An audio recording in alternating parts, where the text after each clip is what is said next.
Hello there and welcome back to the Closet Historian and back to my sewing room for another crafting sewing project. It is sort of both. I made some lantern handbags here on the channel in the run-up to Songtooth and was actually making several more jeweled, almost chain-mailed, filigreed versions for the lookbook itself. And I really refined my process on these and decided upon what I really needed for the structure inside of them and what I liked in the finished bag itself, and I'm super happy with those bags, especially the last one I made, which was the slightly more structured black and gold version that you see at the end of that video. So I wanted to make another one of those in brown and verdigris sort of tones to match some of the stuff I was sewing last year. And I figured if I was going to make another one of these, I might as well film the process so you can get an idea of how to make a jeweled lantern handbag yourself. Let's go ahead and dive on in. And we begin here over on the blue patterning table of doom with my pattern piece for this.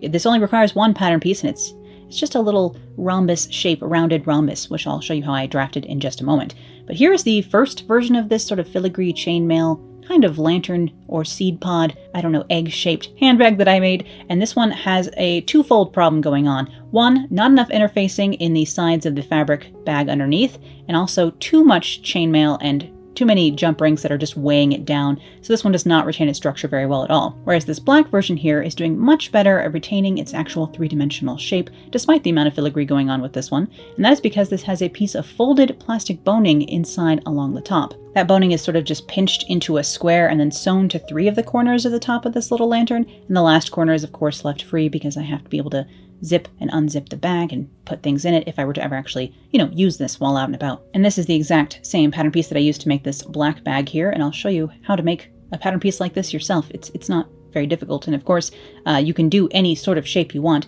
I do recommend, however, mocking things up in paper or in cardstock before you dive into fabric so you can see how one of these goes together just in paper, and you can add more sides to it. For example, this lantern only has 4 sides. You do 5 or 6 or 8. However many sides to this as you wanted. But to draw a shape like this, I'm just going to fold a piece of paper in half. I'm just going to draw a trapezoid basically along this fold so that when I open it up, it's mirrored. Come out 3 inches from there, square up 3.5 inches down from either side of that line. Hopefully that makes sense.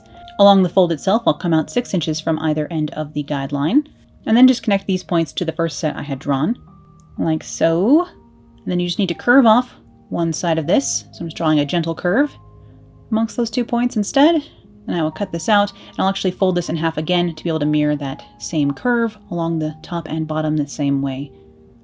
Like so. It's not difficult. This one is 6 inches wide. My original is 5 inches wide. I'll go with that 5 inches today, but that's basically how you can draw one of these shapes really fast. You can do it. I have complete faith in you. I'll go ahead and cut out 4 sides for my lantern here out of this brocade, this teal and brown and copper brocade that I was using a bunch last year so that this bag will match all of the stuff I was making for Verdigris and Arcana last year. Luckily I have a little bit of this fabric left over. I also have some brown Dupioni silk left over, so I'll use that to line this bag today. Now I need 4 pieces of brocade, but I need 8 pieces of this medium weight fusible interfacing and 8 pieces of my lining fabric. I can take everything over to the ironing board next and go ahead and start fusing that fusible where it belongs. So 4 pieces of the interfacing onto the 4 pieces of the brocade, and then out of the 8 lining pieces, I will go ahead and apply fusible to 4 of them.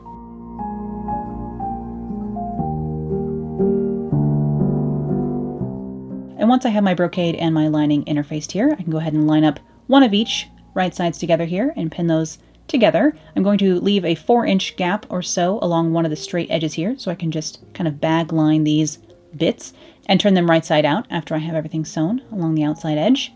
But just make sure to leave an opening big enough to turn these right side out. Otherwise you will be sad, and we wouldn't want that.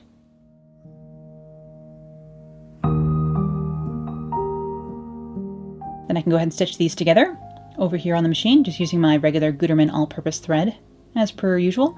Same 1/2-inch seam allowance I use for everything.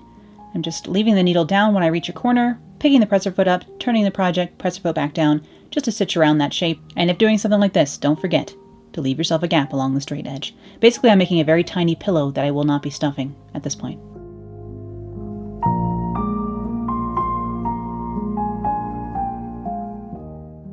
With my last few pieces of lining, the 4 pieces that are not interfaced, I'll go ahead and stitch 2 together along one outside edge, just from point to point, and not up the other side. And I'll do that twice.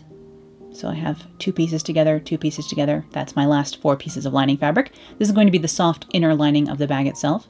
So the first set of lining that is interfaced is just to finish off the brocade pieces and give them a nice clean edge. And the other 4 lining pieces here are actually the lining of the inside of the bag itself. I will pin these 2 brown silk tacos together along one of the last free edges. The very final edge, the 4th edge, I'm going to leave open because that will be turned back and sewn in along the zipper when my bag is constructed later.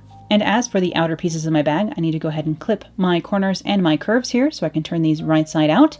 Another reason I wanted to interface these pieces because these are 2 fabrics that like to fray, so that was going to help with this step in the process to have those interfaced as well, for security and for structure, honestly. But I'll grab a knitting needle here to help me clean up these edges and press everything into place. This last little opening edge stays pretty well because both sides are interfaced once you press everything. I could slip stitch this opening shut, but it's actually going to get caught in multiple layers of stitching later on, so I'm just not worried about it.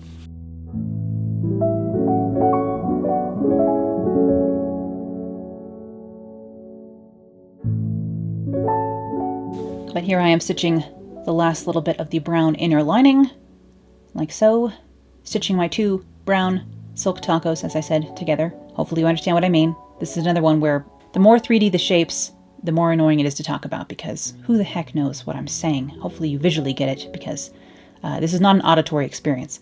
And for that lining, I will go ahead and trim the seam allowance down to 1/4 inch, just to keep things a little bit less messy. And for the last open edge, in my sort of cocoa bean that I've created here, I will go ahead and fold the seam allowance to the outside and press it down, the 1/2 inch seam allowance here, so that when I set this into my bag later, it's already clean and ready to go. Bag lining aside, let's go ahead and construct the bag itself. I still need to do the top stitching around the edges of these. So let me go ahead and do that. I'll bring these each over to the machine and stitch 1/4 inch away from the edge with a larger stitch length, probably an 8 stitches per inch. Something a little bit on the larger side, although it blends in with this fabric really well. And of course, a lot of the filigree and beadwork and stuff is going to take attention away from this top stitching later on, that's for sure. And I do kind of wish that I had waited to do this top stitching until after I tried to get the next type of interfacing stuck on here, which I'll talk about in just a moment, because fusible, turns out the labeling may be a little bit deceiving.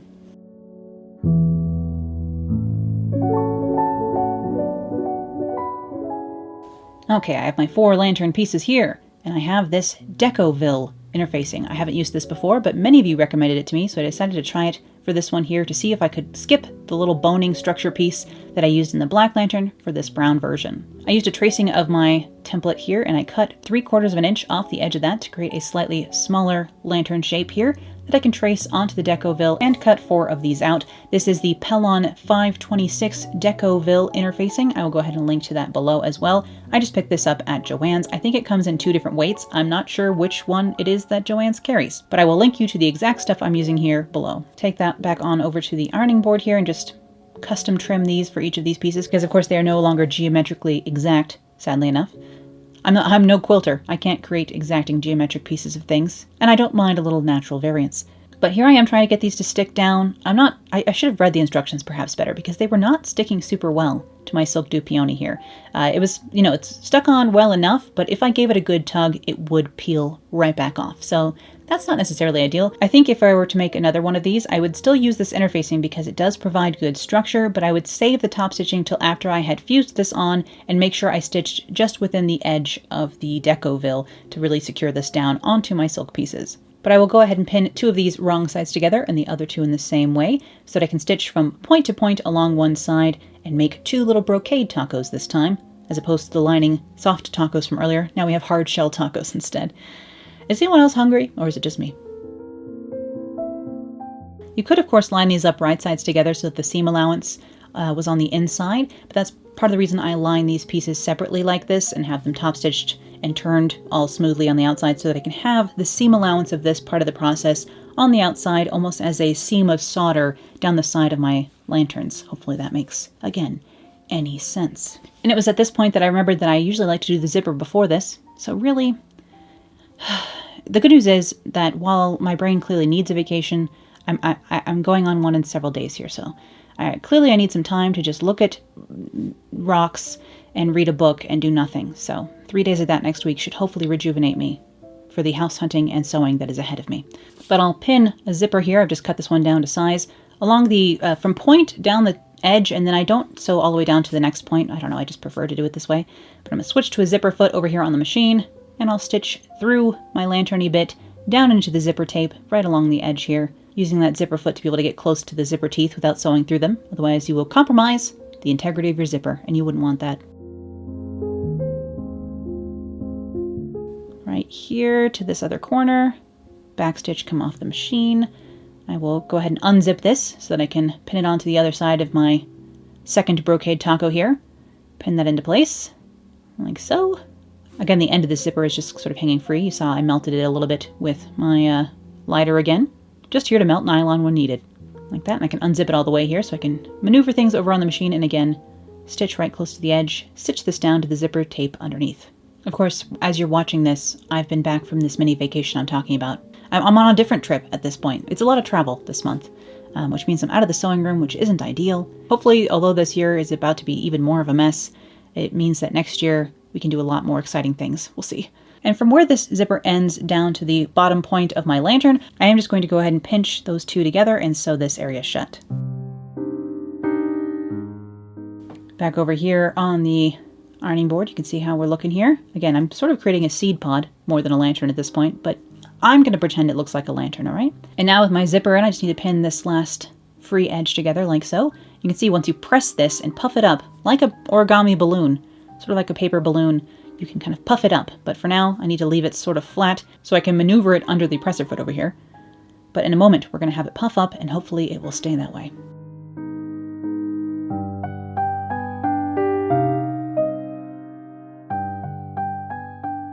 Like so. All right. Back over here, unzip this, puff it up, bend that Decoville interfacing. It's sort of like a faux leather that is slightly fusible. Again, I wish it was more fusible, but maybe that's on me. I probably should have read instructions more, but I'm impatient. But zip that back up, and now we have this little puffy box that I can go ahead and decorate as I please. I will just go ahead and trim any of my excess zipper here and melt that down. I keep this lighter down here basically for melting zippers and ribbons. Sometimes I let it candle, but most of its work is melting edges before they can fray. I'll go ahead and slip my soft lining onto the inside here, and because I have already prepped this edge, the seam allowance is already turned under, I can pin the clean edge of the lining to my zipper tape, and then I'll just hand slip stitch this into place. At this point, maneuvering this over on the machine is no longer very fun at all, because it's all puffed up, and again, the more 3D a shape is, the less fun it is to work with over on the machine. So I'll just hand stitch this down into place. And then for the handle for this handbag, you could do many different things. You could use a chain, you could use some sort of a trim, you could make a matching piece of like ribbon out of the matching fabric to use as the handle, make a handle. But I'm just going to use some of this satin rope cord here, trim, that I've just cut off about maybe 24 inches of that, put a knot in it, again, melted the ends of the knot so that they stay together, slip that knot to the inside of the bag here so it is not seen, and then I'll stitch through all the different layers that are going on up here to secure this into place. Making sure I'm stitching through both the cords and the different layers of bag so that everything is secured into place, trying to keep my stitches both structural and slightly neat so that they're not really seen.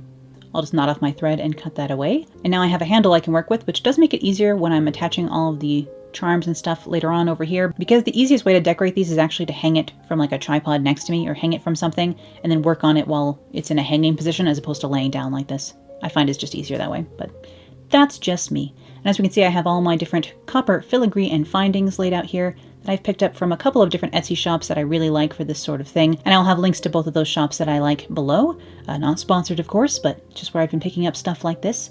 You don't want to make this too heavy. That's really my one thing. So you can see I'm using glass beads with this, but sparingly because they are quite heavy. Mostly I'm using these lightweight brass stampings, or in this case, copper stampings. They're quite delicate and would be fragile if you sat on this or something, I guess. But hopefully we can avoid that. And I'm just going to attach 3 of those to create a sort of medallion down the center of each side of my lantern here. And I'm attaching some large, probably 10 or 12 millimeter rings along the top of those. Again, I'm attaching all of these things with different jump rings. I have 3 different sizes of jump rings out and about here. Of course, this is an entirely custom and like fly by the seat of one's pantaloons process here. I'm just making it up as I go. I'm not following a pattern. I'm just laying out all my different options and putting them together in different ways to see what I like. And in the end, this is what I ended up going with. But I'm attaching the filigree to these big rings, and I'll attach one of these rings to each corner of the top of my lantern here. So hopefully you can see that. I'm just using, again, my Gutermann all-purpose thread on a stiff millinery needle to do this, so that I can stitch through all of those layers at the corner here. I'm just going to hold this to the other side next to the zipper and make sure I have this so that the flowers are hanging level down the center of my lantern bag here. And then I'll stitch this side down as well. I'll basically repeat this for all 4 sides of my lantern. My voice is so gravelly today and I have no excuse. Sounds like I've been talking for hours, but I've only been here for like half hour. What's wrong with me? Nobody knows the answer to that. Not even in the fullness of time could we know. But here's the other side again, just 3 of these large flower medallions connected together with jump rings, and I'll attach these larger rings at the top so I can sew them down to the bag, keeping the rest of this quite free. The less connection points you have to the bag itself, the more freely these things will jingle and jangle around the bag, which is quite fun and plays with the light in a slightly different way than if you secured everything down directly to the bag itself.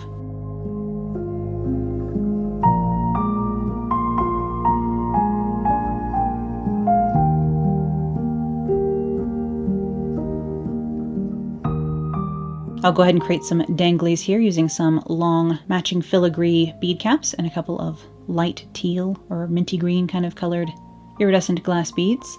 I'll hang a few of those from the bottom and then kind of decorate at the end, sprinkle on a few more at the end when I've got the rest of this together. It's kind of nice to get the base down and get all 4 sides done and then add on a few extra charms and filigree bits at the end.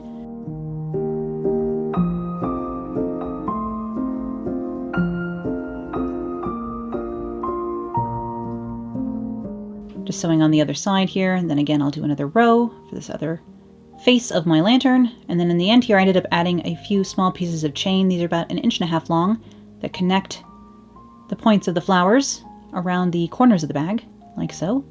Again, this isn't connected to the fabric itself, it's just connecting filigree to filigree. As much as I can, I want to leave the top connection points along the corners of the bag as the one place where all of this is hanging from. Because I don't want to overwhelm the bag with too much weight.